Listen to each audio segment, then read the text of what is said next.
Have you had your lunch today? Oh, I have. And I had seconds. Good, greedy. 24th of February. Keep in mind that it isn't the one who has it in for you and takes a swipe that harms you, but rather the harm comes from your own belief about the abuse.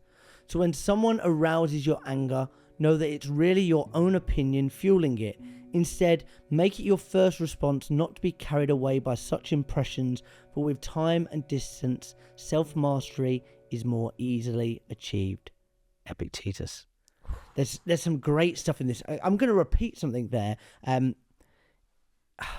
Take a swipe that harm, rather the harm comes from your own belief about the abuse. Yeah. Okay. So this is great because somebody might say something to you that is quite upsetting, or it angers you, or it frustrates you. But the real question I want to ask those salespeople is why? Because if we're completely honest, the statement or the thing that someone says, if we said that to 100 different salespeople, I bet you'd get 100 different reactions. Yeah. Some definitely. it would kind of brush off them. Some would be really upset. Some would not even recognize that they were taking a swipe. Some would say they actually weren't. They were being positive. So I'll give you an example, right? I used to busk on the underground. You know this, when I was in a band, and a guy walked past once and he just came up to me, an old bloke, and he just went, "Don't quit your day job." Right? And I was really mad.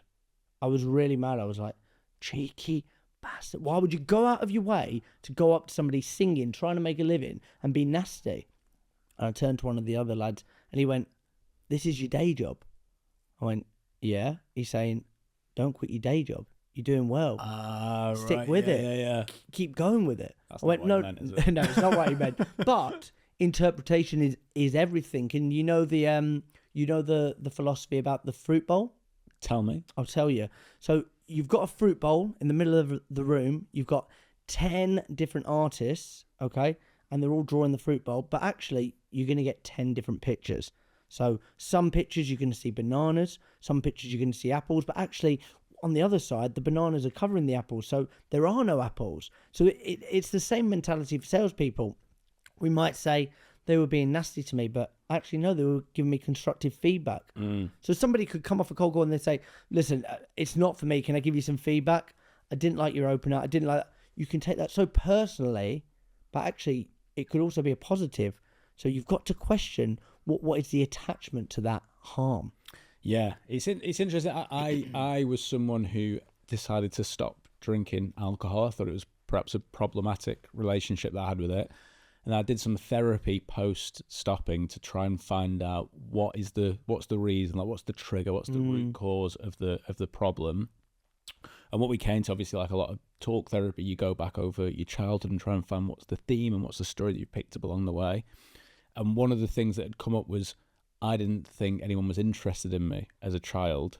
So then I would drink alcohol in hopes that I'd be more outgoing and flamboyant so that you would find me more interesting. And I wouldn't be able to be, you're not getting harmed, then are you coming out as your most? It's not true, because what was actually happening was I'd end up pissing out my head and being a pain in the arse.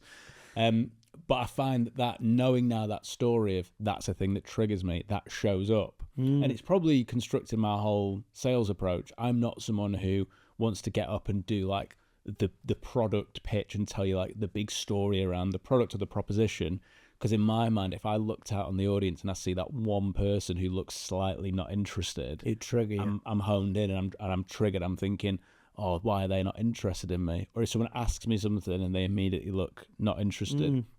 If I go and see family now and someone asks me how the business is going, my response is usually good. Yeah.